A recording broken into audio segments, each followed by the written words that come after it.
여러분하고 오늘 함께 나눌 말씀은 요한복음 4장 1절에서 26절까지 말씀인데 제목을 이렇게 잡았어요. 내가 그 메시아야 라고 제목을 잡았습니다. 내가 메시아야. 오늘 본문을 함께 읽지는 않을게 너무 길어서 하지만 본문의 내용은 이런 내용입니다. 예수님이 유대 지방에서 세례를 주시다가 갈릴리 지역으로 올라가시게 됐는데 보통 갈릴리 지역으로 올라가시는 길에 사마리아 지역을 들러서 그곳에 수가성이라는 지역에 있는 우물가에서 한 여인을 만나고 그 여인을 통해서 예수님이 하나님 나라의 복음을 전하시고 예수님이 하나님이 보내신 예수 그리스도라는 그 사실을 나타내십니다. 그 내용을 가지고 오늘 본문 말씀을 한번 같이 나눠보겠습니다. 최근에 TV에 보니까 많이 유행한 그런 프로그램이 있는데 트로트 요즘 한창 유행했었죠. 얼마 전까지 저도 저희 장모님 집에 갔다가 그걸 보고 계시길래 가실 때마다 보고 계셔서 본의 아니게 저도 보게 되고 찾아보게 됐는데 그 트로트 마지막에 이제 7명을 뽑았잖아요. 그리고 나서 그 경연대회가 끝나고 사랑의 콜센터라는 그런 프로그램을 하고 있어요. 근데 그 내용은 뭐냐면 일반 사람들이 전화를 걸어서 등록을 하고 그 스튜디오에서 오는 전화를 기다리면 그 전화를 받으면 그 뽑힌 7명의 트로트 가수들하고 연결이 돼서 서로 통화할 수 있는 그런 내용의 프로그램인데 오늘 제목 내가 메시아야 라고 하는 그 제목하고 좀 비슷한 점이 있어서 한번 얘기를 꺼내 봤습니다. 다름이 아니고 뭐냐면 수가성에 있던 그 여인도 메시아를 기다리고 있었어요. 근데 예수님이 내가 그 메시아다라고 했을 때 이 수가성 여인이 가졌던 그 기대감이 어땠을까를 이 사랑의 콜센터라는 프로그램을 보면서 잠깐 떠올려 봤어요. 그 사랑의 콜센터에서 이제 등록돼 신청받은 전화번호로 이제 전화를 하는데 보통 보니까 거기에 신청하려고 사람들이 전화를 뭐 막 1000통씩 넘게 했대요. 전화할 때마다 계속 통화 중이고 하니까 어떤 사람이 연결된 사람 몇 통화 전화하셨냐고 하니까 뭐 1000통이 넘게 하셨다고 그러더라고요. 그러니까 얼마나 그 기대감을 갖고 그 전화를 기다리고 있었을지 이렇게 등록 신청을 하고 이제 전화가 올 때를 기다리는데 신청을 했다고 해서 다 전화가 오는 게 아니고 신청받은 사람들 중에서도 무작위로 뽑아서 하나를 하는 거니까 올 수도 있고 안 올 수도 있는 거예요.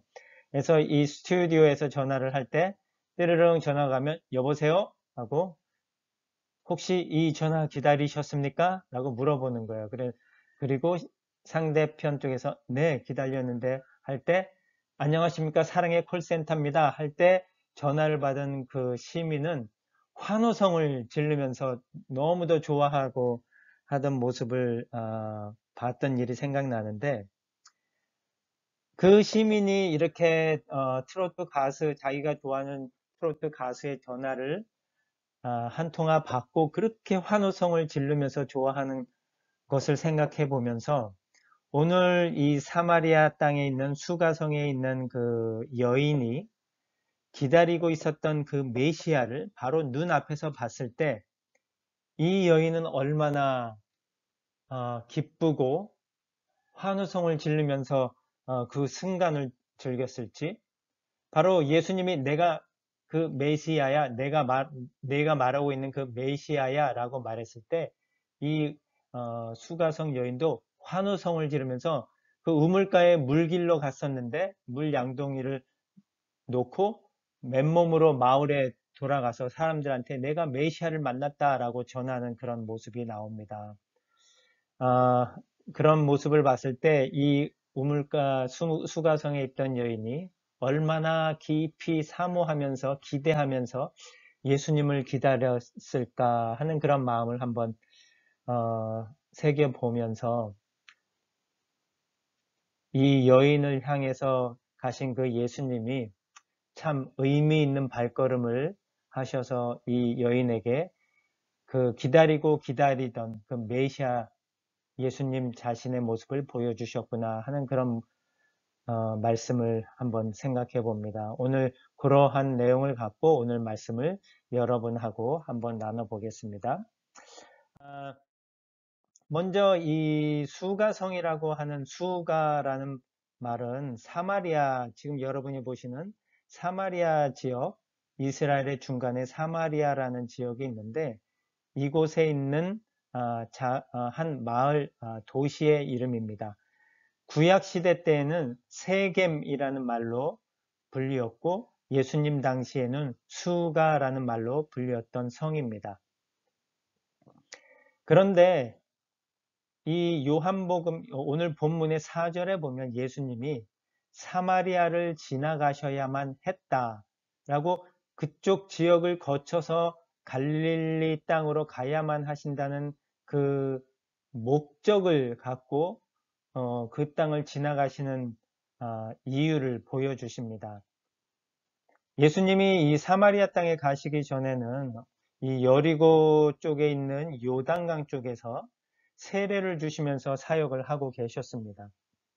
그런데 오늘 요한복음 4장 1절, 2절에 보면 예수님께서 세례를 베푸시는 숫자들이 많아지니까 그 소문이 바리새인들한테까지 들어간 겁니다.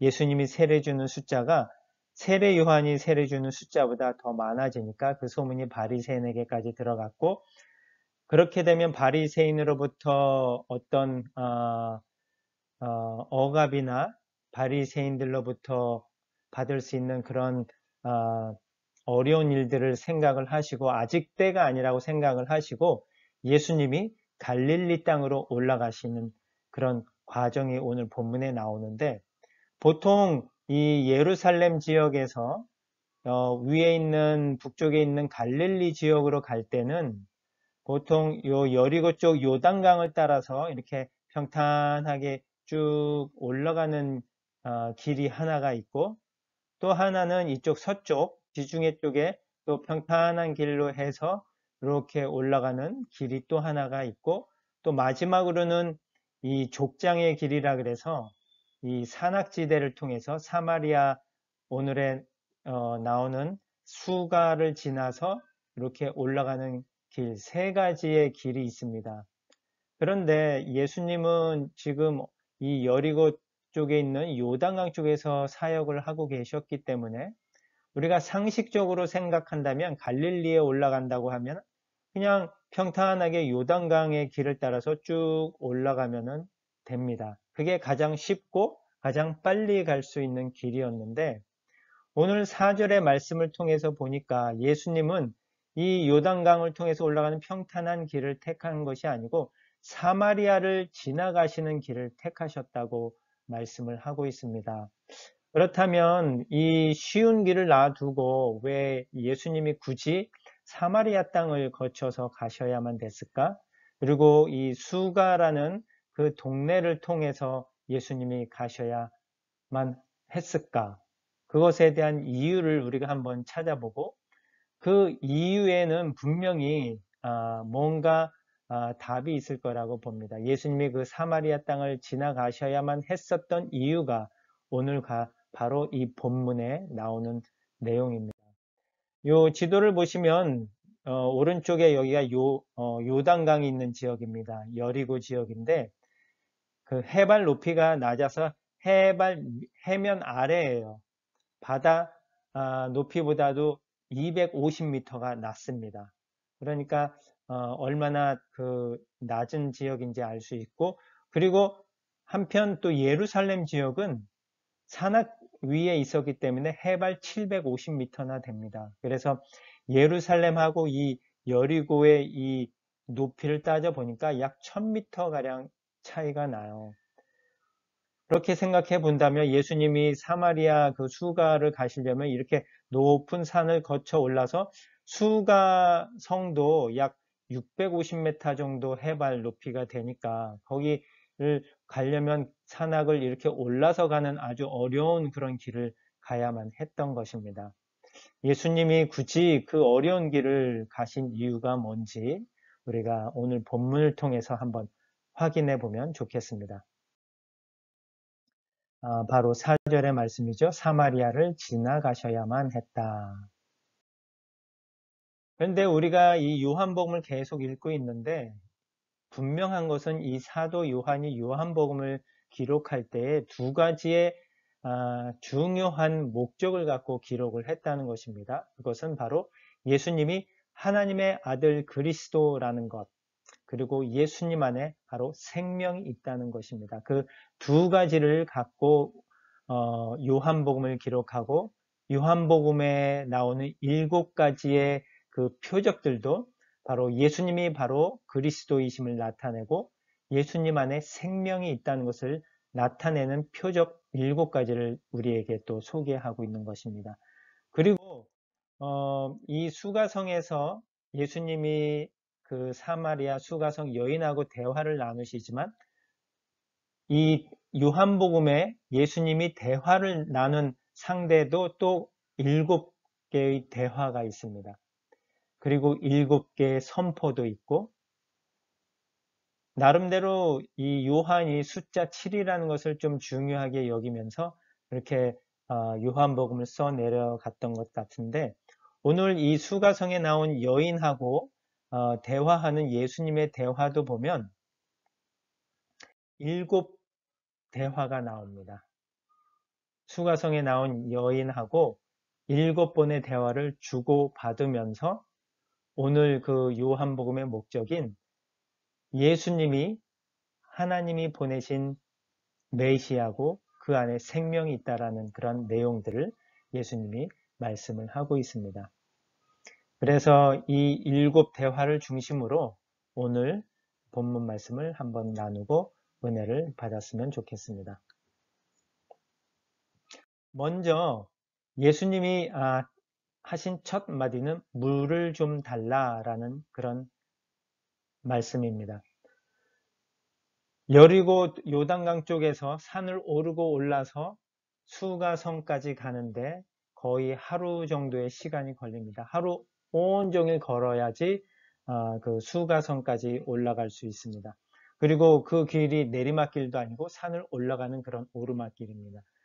그래서 그 수가성 어귀에 있는 우물가에 다다랐을 때 예수님이 다른 곳에는 예수님이 피곤하셨다라고 기록되어 있는 복음서가 하나도 없는데 오늘 이 요한복음 4장에는 그 하루 종일 걸으신 그 행보가 있었는지 예수님이 피곤하셨다고 말을 하고 있습니다. 그렇게 피곤한 몸을 갖고 우물가에 계셨고 제자들은 이제 먹을 것을 구하러 마을로 들어간 상태이고 그래서 우물가에는 예수님 혼자밖에 없었고 마침 이 수가성 여인이 물을 길러 이 우물가로 오고 있었습니다. 예수님이 이 수가성 여인이 왔을 때 수가성 여인에게 물을 좀 달라라고 했을 때 보통 우리의 상식으로는 목이 마른 나그네한테 그렇게 물을 대접하는 거에 그렇게 야박하지는 않을 거거든요. 그런데 오늘 이 수가성 여인은 예수님이 물을 좀 달라라고 했을 때 이렇게 대답을 해요. 당신은 유대인인데 어떻게 사마리아 여자인 나에게 물을 달라고 하십니까? 어떻게 보면 되게 쌀쌀맞은 그런 대답을 하게 되는데 아마도 이 수가성 여인이 멀리서 우물가로 이렇게 물을 길러 오면서 보니까 그 우물가에 아무도 없었어야 되는데 웬 낯선 남자가 있는 거예요. 다른 여인도 아니고 낯선 남자. 그런데 그 낯선 남자가 같은 사마리아 땅의 사람도 아니고 유대 사람인 거예요. 그 모습, 우물가에 누군가 있는 것을 보면서 이렇게 걸어오는, 물 길러 오는 사마리아 여인의 마음속에 많은 생각들이 아마 이렇게 오고 갔을 것 같아요. 뒷부분에 가서 본문의 내용을 좀 살펴보면 아마도 이 여인은 우물가에 아무도 없었을 시간을 좀 기대하고 왔었을 것 같은데 우물가에 누군가가 앉아 있는데 그것도 남자이고 그리고 또 유대인이라는 그런 사실입니다. 그러니까 우물가에 물을 길러온 이 여인의 입장으로서는 좀 많이 부담이 되는 그런 순간이었을 것도 같아요. 오늘 엊그저께 그 아들이 이제 와서 그 주일까지 그 자가 격리를 하고 있어서 하루 종일 영화를 많이 보고 TV를 많이 보는데 어떻게 보다가 같이 하나 본 내용이 있는데 개그맨 허경환이라는 사람 아마 다들 아실 텐데 허경환 그 개그맨이 키가 작잖아요. 그렇죠? 그런데 이 사람이 농구하는 걸 좋아한대요. 그래서 집에서 창문을 열고 이렇게 내려다보면 그 한강변이 보이는데 거기에 있는 농구대가 보인대요. 그래서 틈만 나면 그 농구장을 이렇게 본대요. 농구장에 누가 있나 없나. 왜냐면 키가 작은데 그리고 농구는 하고 싶지만 키가 작으니까 그리고 연예인이다 보니까 누군가의 눈에 띄면은 불편한가 봐요. 그래서 집에서 이렇게 보고 농구장을 보고 사람이 없으면 사람 없네 하고 가서 농구를 하고 온다고 그러더라고요. 아마 오늘 이 사마리아 여인도 그 우물가에 물을 길러간 그 시간대가 아마 사람이 없을 때 가서 물을 좀 길어 와야 되겠다라는 그런 생각을 갖고 갔었던 것 같은데 와봤더니 아무도 없는 게 아니고 낯선 남자가 앉아 있는데 그것도 유대인인 거예요. 그러니까 마음이 좀 불편했을 것 같아요. 그래서 나그네한테 물 대접하는 그런 선한 일, 그 쉬운 일인데도 불구하고 이 사마리아 여인이 이렇게 얘기를 하는 거예요. 당신은 유대인인데 어떻게 사마리안 여자인 나에게 물을 달라고 하십니까? 마음속으로는 그 불편을 이렇게밖에 표현을 못한 거죠. 잠깐 그 주변 얘기를 좀 보면 이 수가라는 곳, 구약에선 세겜이라고 불렸던 이곳은 바로 그리심산이라는 곳과 에발산이라는 곳, 그 두 산 사이에 있습니다. 이 수가라는 곳은, 세겜이라는 곳은 아브라함이 가나안 땅을 향해 들어와서 가나안 땅에 들어오자마자 처음 멈춰서 하나님 앞에 제단을 쌓은 곳이 바로 이 수가입니다. 세겜. 그리고 야곱이 그 하란 땅에 갔다 오면서 야곱도 처음 제단을 쌓은 곳이 또 이 수가입니다. 세겜이라는 곳입니다. 그리고 출애굽 이후에 요셉의 뼈가 요셉이 자기 뼈를 묻어달라고 한 곳이 바로 이 수가입니다. 이곳에는 축복의 산이라고 하는 그리심산이 있고 저주의 산이라고 하는 에발산이 있습니다. 그리고 이 수가는 바로 이 사마리아 지역의 중심지 역할을 했고 이곳을 통해서 많은 이 이스라엘의 그런 예배와 또 영적인 중심지가 되었던 곳입니다. 바로 이 그리심산에 이 사마리아 이스라엘 사람들이 성전을 세웠던 곳이기도 합니다. 원래 이 사마리아에 있던 사람들은 이스라엘하고 유다하고 나눠지면서 유대하고 사실 갈등이 있어 왔어요. 나라 솔로몬 이후에 물론 이제 가나안 땅에 들어와서 각 지파별로 땅을 나눠 가지면서 이 수가 지역은 에브라임 지파가 차지하게 됐고 그리고 솔로몬 왕 이후에 르호보암과 여로보암 왕으로 나뉘면서 여로보암이 이쪽 지역을 다스리면서 이스라엘의 중심지가 됐고 나름대로 이곳을 중심으로 예루살렘 유대 땅에 예배드리러 가는 게 불편하니까 이곳에서 제단을 쌓고 나름대로 지내게 됐고 그리고 이 갈등이 좀 깊어지게 된 계기는 포로로 다 잡혀가게 됐을 때 이스라엘이 먼저 망했는데 이 이스라엘이 망했을 때 유대 사람들이 비난을 했거든요. 이방인들하고 서로 혼합되고 혼혈되어서 그 정체성을 잃어버렸다라고 이스라엘 사람들을 비난을 합니다. 그래서 그런데 갈등이 깊어졌는데 포로 이후에 유대 사람들이 예루살렘에 와서 성전을 지으려고 할 때 이 사마리아 땅에 있던 사람들이 성전을 세우는데 우리도 도울게 라고 돕는다고 제안을 하자 유대 땅에 있던 유대인들은 우리는 너희같이 혼합된 종족이 우리와 같이 이 단일 순수한 성전을 짓는 것에 찬성을 하지 못한다. 우리는 너희가 도와주는 거 거절한다 라고 하면서 그때부터 갈등의 골이 더 깊어졌던 것 같아요. 그리고는 이 사마리아 사람들도 나름대로 이 그리심산에 자기들만의 성전을 지었고, 그런데 이 성전이 예수님이 오시기 얼마 전에 이 약 한 BC 128년경이라고 나와 있는데 기록에 보면 그때 유대 사람들이 와서 이 그리심산에 있는 사마리아 성전을 완전히 부셔버렸어요. 그래서 그걸 계기로 더 갈등의 골이 깊어졌고 유대인하고 사마리아 사람들, 그리고 예수님 당시에도 예수님 AD 한 6세기 정도에 이 사마리아 사람들이 사람의 무덤에 있는 사람의 뼈를 갖고 그 예루살렘 성전에다 뿌렸어요. 그때가 마침 6월절이었는데 그 일로 인해서 성전이 다 부정하게 돼서 6월절을 사상 초유로 지내지 못한 그런 일이 있었습니다. 이 일로 인해서 유대인들은 당연히 사마리아 사람들을 싫어했고 사마리아 사람들은 유대인을 싫어했고, 그리고 이 사마리아 사람들하고 같이 말도 안 섞을 뿐더러 갈릴리 지역에 올라갈 때도 사마리아 땅으로 안 가고 빙 돌아서 해안도로로 가거나 아니면 요단강 쪽으로 가거나 하는 그런 상태였어요. 그런데 오늘 예수님은 그런 갈등의 관계가 있는 것을 분명히 아시면서도 그 사마리아 땅을 걸어오신 거죠. 그리고 그 우물가에 그 한 여인이 오는 걸 기다리고 계셨던 것입니다. 그 여인으로부터 별로 환영받지 못하는 그런 대화를 나누는 과정 속에서 예수님이 어떻게 또 이 대화를 이루어 가시는지 한번 살펴보겠습니다. 사마리아 여인이 그렇게 얘기를 하자 예수님이 이렇게 말씀하십니다. 내가 만일 하나님의 선물과 또 내게 물 좀 달라 하는 이가 누구인지 알았다라면 내가 그에게 구하였을 것이며 그가 생수를 주었을 것이다. 2절 말씀을 통해서 예수님이 이제 그 사마리아 땅에 오신 목적을 보여주세요.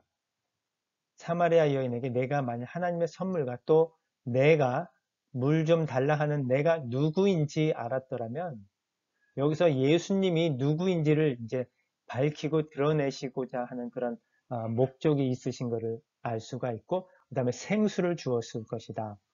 우리가 먼저 하나님의 선물하면 예수님을 말하는 거고요. 우리가 가나의 혼인잔치를 통해서 우리가 물에 대해서 좀 배웠어요. 물로 포도주를 만드는 그 가나의 혼인잔치 내용을 보면서 이 물이라는 것이 그냥 우리가 마시는 물이 아니라 예수님의 피, 우리를 깨끗게 하시고 우리에게 영원한 생명을 주는 그런 의미를 담고 있다는 것을 우리가 배웠거든요. 그래서 예수님께서 이 사마리아 여인과 사마리아에 있는 사람들에게 그 영원한 생명을 주고 예수님이 하나님이 보내신 그 하나님의 아들 그리스도라는 것을 물을 달라 하는 이가 누구인지 알았더라면 얘기하시면서 그 예수님의 정체를 나타내시려고 이 사마리아 땅에 오셨다는 것입니다. 하지만 이런 예수님의 말씀을 저희도 그렇지만 이 사마리아 여인이 쉽게 이해할 수도 없었던 상황인 것 같아요. 예수님이 물을 준다고 하시니까 사마리아 여인이 물 기를 그릇도 없는데 어떻게 물을 줍니까? 그리고 이 우물은 야곱이 그때부터 대대로 내려온 야곱의 우물인데 당신이 야곱보다도 더 위대합니까? 라고 이렇게 물어보는 사마리아 여인의 모습을 봅니다. 하지만 그 사마리아 여인의 그 겉으로 빙빙 도는 모습 속에서 영적인 의미를 예수님이 가르쳐주고 알려주려고 하시는 그런 대화를 이끌어가고 계세요. 그래서 예수님이 이 물을 마시는 자마다 다시 목마르려니와 내가 주는 물을 마시는 자는 영원토록 목마르지 아니하리라 라고 말씀하십니다. 그러니까 이 여인이 그 말을 받아서 그런 물을 저에게 주세요. 그럼 여기까지 물 길러 안 와도 될 테니까요. 나름대로 이렇게 물 길러 오는 것이 좀 쉽지 않은 그런 모습인 것 같기도 해요. 그러자 예수님께서 이제 좀 더 깊이 들어가십니다. 갑자기 대화의 주제가 바뀌었어요. 가서 내 남편을 불러오라. 물을 달라라고 하시면서 물에 대해서 얘기하시다가 갑자기 남편이라는 뜬금없는 주제로 바뀌어갑니다. 그러자 이 여인이 아마 속에 좀 깜짝 놀랐을 것 같은데 저는 남편이 없습니다 라고 대답을 합니다. 그러자 예수님이 너에게 남편 5이 있었고 지금 있는 자는 내 남편이 아니니 내 말이 참되도다. 그 여인의 현재 모습을 정확하게 찍어서 예수님이 말씀하셨어요. 그 여인은 어떤 형편인지 모르지만 5번의 결혼을 실패를 했고 지금 같이 있는 남자가 있지만 그 사람은 남편이 아닌 거예요. 사실 우리 주위에서도 보기 힘든 경우죠. 우리 뭐 보통 이혼한 경우, 뭐 2번 이혼한 경우 간혹 볼 수는 있지만 이렇게 5번이나 이혼을 했든 사별을 했든 결혼을 실패하고 지금 다른 남자와 있는 이 사마리아 여인의 모습을 봅니다. 여러 학자들은 이러한 모습을 보면서 이 여인이 너무 부정한 여인, 또 너무 잘못된 일을 많이 한 그런 부정한 여인으로 많이 취급하기도 하는데 어떻게 보면 사실 그 당시 예수님이 있었던 당시에 여인이 자기가 이혼을 한다는 게 쉬운 거는 아니거든요. 남자가 보통 이혼 증서를 써줌으로 해서 이혼이 되는 경우들이 많았기 때문에 이 여인이 뭐 부정한 일을 해서 이혼을 당했다 그러면 벌써 돌 맞아서 죽었을 것 같아요. 예수님 당시에 가늠한 여인들이 돌 맞아서 죽는 것처럼 이 당시에 있던 이 사마리아 여인이 그런 부정한 일을 했으면 벌써 돌 맞아서 죽었을 터인데 그렇지 않고 5 남자를 거치고 6번째 남자가 왔다는 것을 보면서 어떻게 보면은 우리 구약에 보면은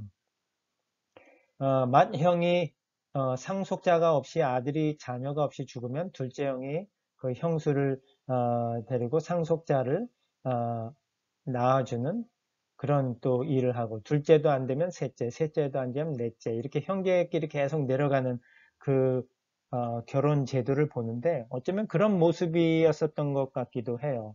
5번째까지 상속자가 없고 아들이 없어서 6번째 왔지만 사실 진짜 남편은 아닌 거죠. 형제 중에 뭐 형제 마지 그 막내 형제 있을 수도 있었으니까요. 하지만 그런 이 사마리아 수가성 여인의 육적인 모습, 겉으로 드러나 있는 또 과거의 모습을 갖고 예수님이 말씀하시지만 초반부터 예수님은 영적인 교훈을 주려고 영적인 내용을 갖고 이 대화를 이끌어 오셨다는 것을 볼 때 우리가 이 남편을 그냥 부인과 남편의 관계로서만 우리가 볼 게 아니라 우리가 좀 더 영적인 깊은 면을 찾아보는 것도 좋겠다라는 그런 생각을 해봅니다. 예레미야 31장 32절에 나오는데 나는 그들에게 남편처럼 되었으나 그들은 나와 맺을 계약을 어겼다. 성경에 보면 하나님께서 이 이스라엘 백성들에게 관계를 혼인 관계, 남편과 신부의 관계로 언급하시는 경우들을 많이 봅니다. 그래서 하나님은 그들에게 이스라엘 백성들에게 남편처럼 되었으나 이스라엘이 나와 맺은 계약을 어기고 하나님을 떠나 우상을 숭배하고 다른 이방의 나라들의 힘을 기대고 의존한 모습들을 봅니다. 그래서 이집트한테 기울이고 아스루, 바벨론 이렇게 다른 나라들한테 의존하는 모습을 보면서 하나님이 그 모습을 보고 남편처럼 되었으나 나와 맺은 계약을 어겼다라고 이렇게 묘사하시는 부분들이 나옵니다. 그래서 이 남편을 불러오라라고 하는 그런 남편의 모습 속에서 영적인 의미를 우리가 다른 구약의 모습을 찾아볼 때 이렇게 예레미야서를 찾아볼 수도 있고 또 호세야서하고 에스겔에도 나오는데 이 먼저 에스겔에도 보면 그들은 나와 결혼하여 모두 자녀를 낳았는데 하면서 그들을 오홀라는 사마리아, 오홀리바는 예루살렘. 이렇게 유대와 이스라엘을 갖고 하나님께서 이런 혼인 관계로 그 나라와의 관계를 묘사하시는 모습을 봅니다. 그리고 어, 오늘 본문에는 지금 제가 그 뒷부분에 가서 나오겠는데 그 호세아서에도 보면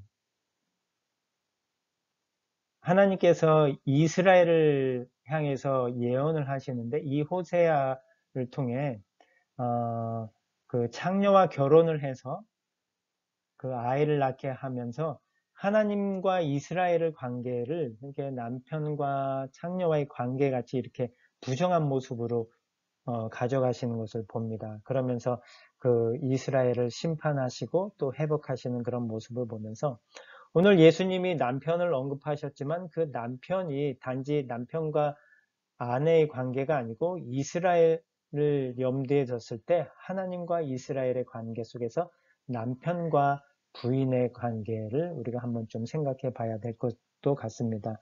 그런 면에서 예수님은 이 사마리아 여인을 통해 사마리아 전체 이스라엘 사람들을 염두에 두고 이 영적인 교훈을 전하고 있는 것을 볼 수 있습니다. 예수님이 그 사마리아 여인이 아내가 남편이 없는 게 참되도다라고 얘기하니까 이 사마리아 여인이 그 모습에 충격을 받은 거죠. 아무도 모르는 사실 같은 또 자기가 드러내지 않고 싶은 사실 그러한 자기의 과거를 예수님이 단번에 알아맞히니까 이 사마리아 여인의 대답은 제가 보니 선생님은 예언자이십니다. 당신들은 유대 사람들은 예루살렘에서 예배를 드려야 한다고 합니다. 하지만 예배 이렇게 말씀을 전하니까 예수님이 예배 드리는 장소가 문제되지 않을 때가 온다. 하나님은 영이시니 예배하는 사람은 영과 진리로 예배를 드려야 한다. 사실 이 사마리아 여인은 자기의 과거에 대한 내용을 다 아시는 그 예수님을 예언자이십니다라고 얘기하면서 대화의 주제를 이제 그 자기의 과거의 문제에서 얼른 예배라는 좀 영적인 대화로 바꿔버립니다. 사마리아 사람들이 그 마음에 가지고 있었던 예루살렘에서 예배를 드려야 한다던 그 내용을 갖고 왜 꼭 예루살렘에서만 예배를 드려야 하지요? 라는 그런 문제를 제기하니까 예수님께서 이렇게 말씀하십니다. 예배 드리는 장소가 사마리아든 예루살렘이든 문제되지 않을 때가 온다. 하나님은 영이시니 예배하는 사람은 영과 진리로 예배를 드려야 한다라고 새로운 그런 표준을 예배에 대한 표준을 예수님께서 이 사마리아 여인한테 알려주십니다. 요즘 코로나 사태로 우리도 예배 모임을 갖지 못하고 온라인으로 드리는 그런 상황 속에서 예배에 대한 우리의 가지고 있었던 생각들, 선입관 이런 것들을 바꿔주시는 그런 시기가 아닌가 합니다. 하나님은 영이시니 예배하는 장소가 문제가 되는 것이 아니고 예배하는 우리가 영과 진리로 예배를 드려야 한다라고 우리에게도 말씀하고 계십니다. 그런 내용을 듣고 이 사마리아 여인이 이렇게 얘기를 합니다. 그리스도라는 메시아가 오실 줄을 나는 알고 있습니다. 이 여인이 그리스도라는 메시아가 오실 줄 알고 그 기대를 갖고 살아왔었던 여인인 것을 여기서 보여주고 있습니다. 그 말에 예수님이 이렇게 대답하십니다. 내가 그 메시아야. 너무도 확실한 이 말을 도저히 메시아라고 믿지 못했던 바로 앞에 있던 사람이 내가 그 메시아야 라고 하는 그 대답에 이 사마리아 여인은 그 오랫동안 자기가 가져왔던 그 기대가 또 막혀 있었던 그 문제가 뻥 뚫리는 아마 그런 놀라운 순간을 경험했었을 것 같습니다.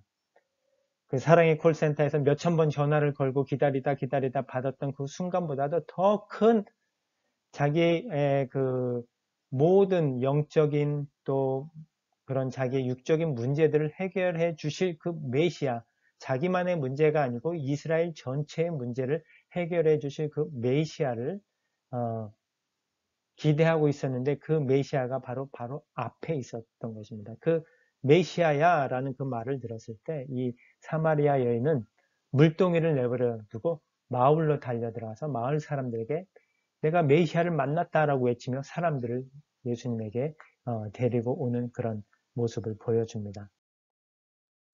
이 호세아를 아까 잠깐 언급했었는데 호세아서에 보면 하나님과 이스라엘에 관련된 그 예언의 말씀을 호세아 선지자가 썼는데 그곳에 보면 사랑받지 못하는 자 사마리아 여인처럼 남편이 다섯 여섯 같이 있었던 그 사랑받지 못하는 자라고 불리던 자에게 내가 사랑을 베풀고 내 백성이 아니라고 하던 자에게 너는 내 백성이다 하고 말할 것이며 그들이 주는 나의 하나님이시다 하고 말할 것이다. 그 후에 그들이 돌아와 그들의 하나님 여호와 그들의 왕 메시아를 찾을 것이며 이 사마리아 사람들이 그렇게 찾고 기대하고 있었던 그 메시아가 바로 눈앞에 나타났고 내가 그 메시아야 라고 대답했을 때 이 사마리아 여인이 거기서 완전히 자기의 모든 문제가 해결되는 그런 순간이 되었던 것 같습니다. 사랑받지 못한 자로 있었던 이 사마리아 여인이 바로 메시아를 만남으로 모든 문제가 해결되는 그런 놀라운 일을 찾은 것 같습니다. 요한복음 10장 16절에 보면 내게는 우리 안에 들어있지 않은 다른 양들도 있다. 나는 그들을 데려와야 한다. 그 양들도 내 음성을 듣고 한 목자 아래서 한 무리가 될 것이다. 선한 목자로 불리신 그 예수님이 양이 들어가는 우리 안에 있지 않은 다른 양들도 있다고 하시면서 그 양들을 데려와야 되고 그 양들도 내 음성을 듣고 한 목자 예수님 아래서 한 무리가 될 것이다 라고 말씀하세요. 유대 사람들에게 복음을 전하는 것이 아니고 유대 사람 외에도 이렇게 소외받고 사랑받지 못하는 사마리아 사람들, 이스라엘 사람들도